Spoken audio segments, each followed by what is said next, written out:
شروع کرتا ہوں اللہ کے نام سے جو بڑا مہربان نہایت رحم والا ہے۔ جو انسان کے زندگی سے آرام اور سکون اور نعمتیں چھن جاتی ہیں، اس کی وجہ وہ خود انسان ہے اور وہ اس کا گناہ ہے، اس لیے کہ خداوند عالم کسی پر ظلم نہیں کرتا۔ 3 گناہوں کی سزا کے لیے آخرت کا انتظار نہیں کیا جاتا۔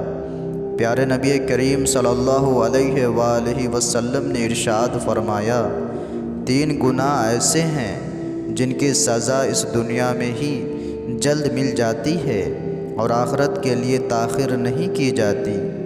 نمبر 1، والدین کی نافرمانی کرنا۔ نمبر 2، لوگوں پر سرکشی و ظلم کرنا۔ نمبر 3، اپنے محسن کے ساتھ احسان فراموشی کرنا۔ اپنے کسی بھی گناہ کو چھوٹا نہ سمجھے کہ پیارے نبی کریم صلی اللہ علیہ وآلہ وسلم نے ارشاد فرمایا، مومن اپنے گناہ کو ایسے سمجھتا ہے جیسے وہ کسی چٹان کے نیچے ہو اور اس پر چٹان گرنے کا ڈر ہو، اور غیر مسلم اپنے گناہ کو ایسے سمجھتا ہے جیسے ایک مکھی ہو جو اس کی ناک پر سے گزر گئی ہو۔ بنی اسرائیل میں ایک عابد رہتا تھا، وہ بہت بڑا متقی اور پرہیزگار تھا۔ اس نے 200 سال اپنی عمر خدا کی عبادت میں گزار چکا تھا۔ اس نے خدا سے دعا کی کہ خدایا مجھے ابلیس کو دکھا۔ اچانک اس کے قریب ایک بوڑھا شخص ظاہر ہوا۔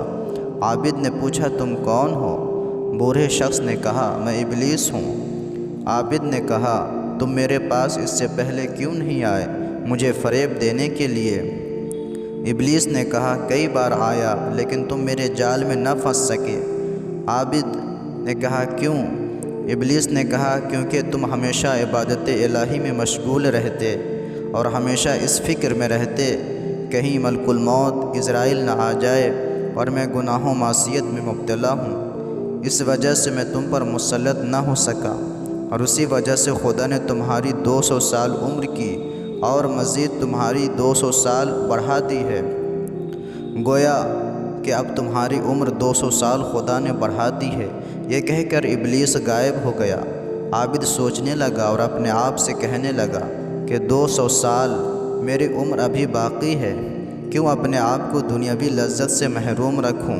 100 سال عیش و عشرت میں گزارتا ہوں اور باقی 100 سال عبادت و اطاعت میں گزار دوں گا۔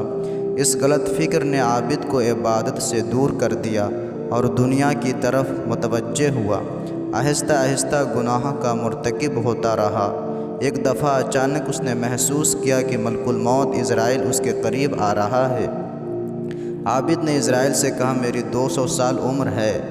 عزرائیل علیہ السلام نے کہا، بے شک تمہاری عمر 200 سال تھی، لیکن عبادت کی دوری اور گناہوں کی انجام دہی کی وجہ سے تمہاری عمر کم ہو گئی، تم آخرت کو بھول گئے اور دنیا کی طرف متوجہ ہو گئے۔ اس طرح نادان عابد کی عاقبت و آخرت خراب ہو گئی اور برباد ہو گئی۔ اس واقعے سے پتہ چلتا ہے کہ جب انسان گناہ کرتا ہے تو اس کی عمر کم ہوتی ہے۔ خداوند عالم سے دعا ہے کہ پروردگار عالم ہم لوگوں کو گناہوں سے بچنے کی توفیق عطا فرما۔